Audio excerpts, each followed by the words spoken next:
So you're probably familiar with the idea that having high cholesterol or LDL can increase the risk of heart disease. We've generally been advised to keep these levels as low as possible, often below 70 milligrams per deciliter, and this is the conventional wisdom we've been operating under. But here's where it gets very interesting. A study in a neurology journal is shaking up these assumptions. This research suggests that low LDL cholesterol might be tied to a risk of bleeding in the brain. It's a bit of a game changer and certainly something that should make us pause and consider our approach to managing cholesterol levels. Quite fascinating, isn't it? So let's delve into some fascinating details from this study. The researchers examined over 96,000 individuals who had never experienced a stroke, heart attack, or cancer, and the results were quite unexpected.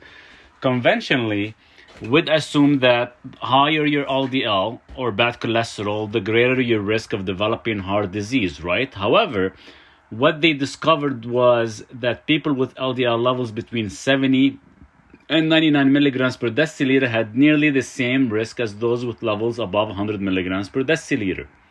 So here's the truly startling part. People with LDL levels under 70 milligrams per deciliter actually had a greater risk of heart disease than those with levels between 70 and 90 milligrams per deciliter.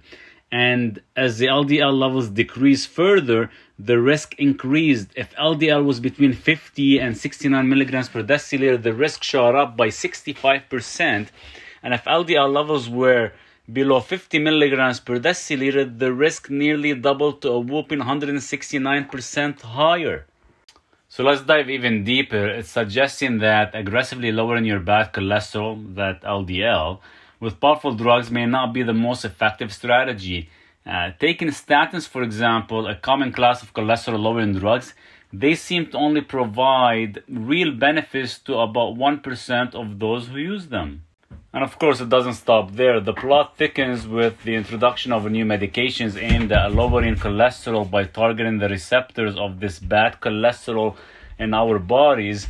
But there's a catch. These new drugs can come with serious side effects such as severe infections, cancer, and even instances of bleeding in the brain.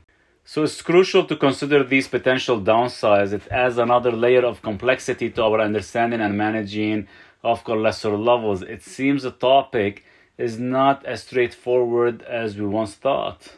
And it's essential that we take a step back and reflect on these findings. We need to weigh the potential risk and comparatively limited benefits of these cholesterol-lowering drugs.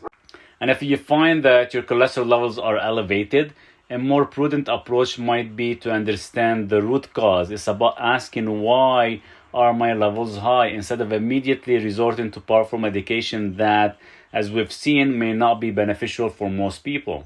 So we need a thoughtful approach to managing cholesterol that considers all aspects of our health and lifestyle. It underscores the importance of having informed discussions with our healthcare providers about the best strategies for us as individuals.